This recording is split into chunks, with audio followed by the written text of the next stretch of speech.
Imagine being surrounded by endless blue, water stretching to every horizon, and still dying of thirst. The sun scorches your skin. The deck burns beneath your feet. The air itself feels heavy with salt and sweat. You open a barrel, praying for relief, and recoil. The stench is unbearable, sour, rotten, crawling with life. The water has turned green, slimy, and alive. You gag, but you force it down. Because thirst doesn't care about disgust. Days turn into weeks. The rain won't come. The crew's laughter fades into quiet delirium. Lips crack, eyes sink. Someone swears the sea is cursed, that it tempts men with water they can never drink. The barrels grow lighter, the hope thinner, and still. They survive, no filters, no science, no modern tools. Just desperate men, clever tricks, and a will strong enough to outsmart the ocean. But how? How did they turn rot into water, and madness into method? How did they drink from barrels filled with death, and still live long enough to plunder another day? They boiled filth into life. They caught storms in their sails. They even stole water from those unlucky enough to meet them on the horizon. And when all hope sank beneath the waves, some crossed a line darker than the ocean itself. Because on those endless blue waters, survival came with a price. This is the forgotten truth of how pirates defied the sea, and how thirst, more than any empire, tested their humanity. To understand their struggle, we have to sail back to where it all began. The golden age of piracy, the 1600s to early 1700s, was a time when the sea ruled men, not the other way around. The Caribbean sun burned like fire, turning the deck into a griddle beneath bare feet. The air shimmered with heat and salt, thick enough to taste. Days melted into one another as ships drifted across a glittering, merciless ocean, weeks passing without the faintest glimpse of land. For these men, freshwater barrels were more precious than gold. Filled hastily on shore before each voyage, they were supposed to last months. But under the tropical sun, even that lifeline began to decay. Wooden casks swelled and split. Worms bored tiny holes through the staves. Inside, the once clear water turned foul, cloudy, green, and thick. By the third week, it looked more like soup than salvation. Still, it was all they had. The ocean stretched endlessly around them, mocking in its abundance. Drink it, and madness would follow. The salt would twist the mind, shrivel the body, and steal sanity drop by drop. For pirates, surrounded by water yet dying of thirst, every sip was a gamble between life and slow burning death. For every pirate crew, thirst wasn't just a discomfort. It was the enemy that crept in silently, day after day, until it owned them. A man can live a month without food, but barely 3 days without water. On the open ocean, that truth became a death sentence. They tried rationing what little they had left, a cup at dawn, a mouthful at dusk. But the heat made the body betray its own limits. The sun drained their strength faster than discipline could preserve it.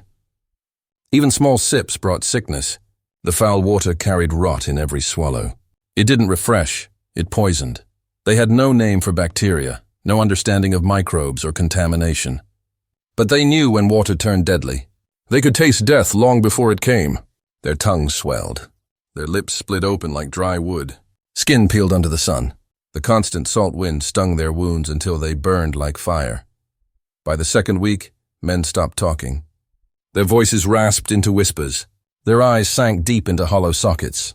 Every movement became slow, calculated, as if conserving the last bit of life left inside them. Some tried to pray, kneeling on the hot deck with cracked hands clasped together. Others cursed the sky, shouting hoarsely at clouds that refused to break. And some simply stared at the horizon, silent, waiting, because hope itself required energy they no longer had. At night, the deck was quiet except for the creak of the ship and the faint groan of men half asleep, half dying. They dreamed of rivers, of cool rain, of fountains that never existed. In the morning, they awoke to the same heat, the same stink of decay rising from the water barrels. A few desperate souls began to risk more. They drank from barrels everyone else avoided, the ones covered in slime, the ones that smelled wrong. The moment the liquid touched their lips, they gagged. Some kept it down, others didn't. Those who survived learned quickly, foul water was better than no water. But it came at a price: fever, nausea, sometimes worse.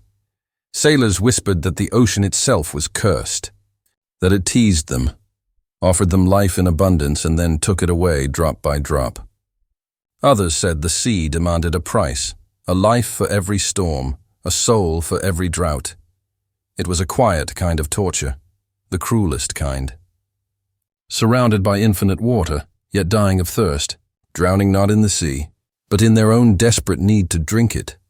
But even in that quiet suffering, something stirred, the part of man that refuses to die. Desperation gave birth to creativity. When the sea took everything, the pirates began to take lessons from it. They studied the sky, the rain, the taste of the wind itself. And in that cruel classroom of salt and sun, they learned how to bend nature, if only for a while. Because if the ocean was going to test them, they would find a way to cheat it. It wasn't just about strength or courage. It was about ingenuity. And when it came to staying alive, they became masters of improvisation. Their methods were crude, risky, and often revolting, but they worked. Each trick carried a story, each sip a gamble between life and death. One of the first tricks pirates learned was alchemy. Not the kind that turned metal into gold, but the kind that turned rot into survival. They discovered that mixing a splash of rum into foul water slowed its decay. Rum, strong and biting, acted as a crude preservative. The alcohol killed some of the unseen life festering inside those wooden barrels, the slimy, stinking organisms that made the water undrinkable. It didn't make the water safe. It didn't make it clean. But it made it possible.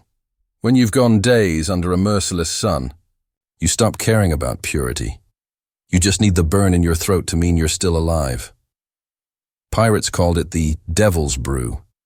It was sharp, bitter, and smelled like smoke and salt, a mix of death and defiance. Sometimes they boiled the worst of the water, skimming off the scum that floated to the top. They'd let it cool, then pour in a bit of rum to mask the taste. The result was a bitter, smoky liquid that could make a man's eyes water. But keep his heart beating for another day. Better to drink the devil's brew, one pirate scrawled in a tattered logbook, than to meet him thirsty. The trick wasn't foolproof. Too much rum and they'd dehydrate faster. Too little, and the bacteria would still kill them. It was a delicate balance, one few understood, but all respected. The rum saved lives, but it also fueled madness. Some pirates drank it straight, their minds slipping between survival and delirium. They'd laugh under the scorching sun, toasting to the ocean itself. It was a grim toast, to the sea that kills, and the drink that keeps you just alive enough to face it again tomorrow. When the sky finally broke open, pirates became engineers. They didn't waste a second when the first drops fell. They spread their sails flat across the deck, turned cloths and shirts into makeshift funnels, and angled every spare piece of wood toward waiting barrels. Each drop of rain was a gift, a currency more valuable than gold. Men danced, laughed, and shouted like madmen as the heavens poured down. They lifted their faces to the rain, mouths open, gulping it straight from the sky. For a few precious minutes, they were rich beyond imagination. Barrels filled, throats cooled, hope returned. The rain meant more than hydration. It meant forgiveness. It was as if the sea, cruel and endless, had finally shown mercy. But the ocean never gives too much, and droughts always came again. When the skies cleared, when the clouds rolled back into silence, the same men who danced in the storm were left staring at their barrels, knowing how quickly full could turn to empty. The sea giveth, they said bitterly, then takes it all back. Sometimes they even prayed for storms, even violent ones, because water, even when collected under thunder and lightning, was worth the risk. And when storms came too late, or not at all, they learned to catch dew. They laid cloths over the deck at dawn, wringing them out drop by drop. It wasn't much, barely enough for a sip per man. But it was something. On the sea, even a mouthful of clean water could feel like a miracle. They, cleverest pirates, didn't trust nature's mercy. They stole their salvation. Merchant ships crossing the Atlantic carried casks of fresh water for their crew and cargo.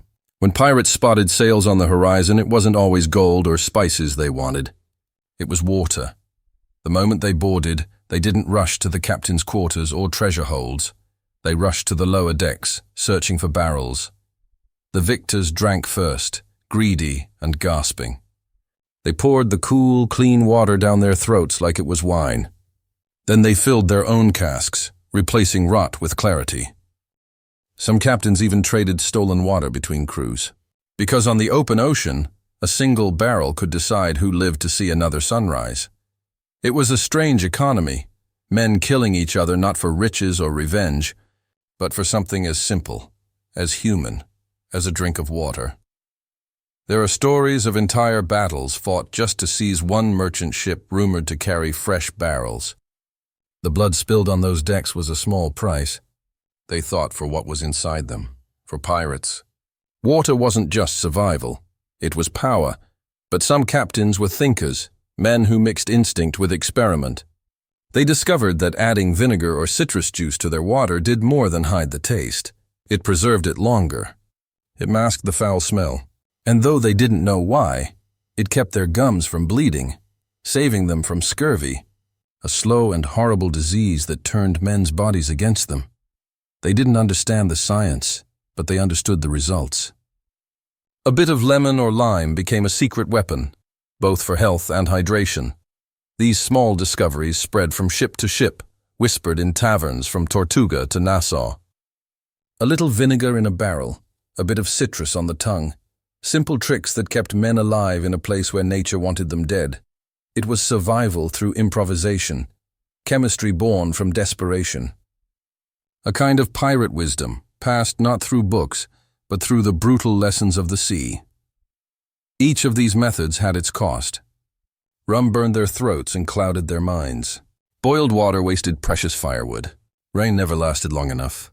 And stolen water, well, that always came at the price of blood. Even vinegar and citrus couldn't last forever. Barrels spoiled. Supplies ran dry, and when all of it failed, when there was no rain, no rum, no ship to rob, they turned back to the sea that mocked them. They stared at the endless blue, shimmering with death and temptation. Some men whispered that maybe, just maybe, a little seawater mixed with rum could work. Others refused, saying that was madness. But madness had already taken root long ago, and soon, desperation would push them to the darkest trick of all. Because when the rain stopped falling, and the barrels lay empty, pirates learned what it truly meant to fight the ocean itself. That's when desperation turned dark. When the barrels ran dry, and the sky stayed silent, even the strongest men began to break. At first it was whispered, a thought no one dared say aloud. But thirst doesn't listen to reason. It claws at your throat, makes your lips bleed, and fills your mind with one single command. Drink. Some pirates began to do the unthinkable. They drank their own urine, warm, salty, sour, convincing themselves that something, anything, was better than nothing. For a moment it worked. It soothed the burn in their throats. But the body is cruel. Within hours, the salt and toxins made things worse, draining what little life they had left. Others tried to trick the sea. They mixed rum with seawater, hoping the alcohol would somehow make it safe. It didn't. The salt only deepened their thirst, twisting their minds into delirium. Their skin tightened, their eyes sank, and their thoughts became strange. Some began to laugh at nothing. Others fought over invisible drops, and a few saw things that weren't there. Mirages danced on the horizon. Green islands, rivers flowing through palm trees, waterfalls sparkling in the sunlight. Men dropped to their knees, weeping, swearing they could smell rain. They begged their captains to steer toward it, convinced salvation waited just ahead. But it was only the ocean's cruel joke. Heat and madness had turned the sea into a mirror for their dying minds. Then came the ones who couldn't take it anymore. Driven past reason, they leapt overboard, chasing those shimmering illusions of water and life. Their crewmates watched in silence as the waves swallowed them whole. No one tried to stop them. They understood. The ocean was both captor and executioner. It had given them everything: freedom, fortune and fame. And now it was taking it back, drop by drop, sip by sip. By the time rain finally returned, the deck was quiet. The men who survived didn't cheer. They didn't dance. They just stared at the sky, mouths open, letting the cold drops hit their tongues in silence. They'd seen what thirst could do to a man's mind. And they knew. The sea would always win in the end, still. They laughed, they sang. They toasted under the stars. Even after storms, sickness, and starvation, pirates found a reason to raise their cups, even if those cups held nothing but cloudy, bitter water. Each mouthful was a small victory, a rebellion against everything that wanted them dead. For these men, survival itself was defiance. They had turned their backs on kingdoms and laws, on the comfort of the land, and still, they endured where others would have perished. Every drop they drank was stolen from fate, a reminder that they had beaten the odds one more time. When the sea tried to break them, they laughed. When the sun scorched them, they cursed it back.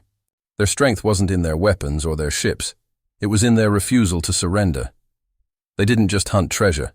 They hunted another sunrise. Another chance to breathe the ocean air, to see the horizon glow gold once more. And in the quiet hours of night, when the world was nothing but stars and waves, a pirate might sit alone on the deck, listening to the water lap against the hull. He'd lift his cup, cloudy, briny, imperfect, and take a slow sip. To anyone else, it would taste foul. But to him, it tasted like freedom.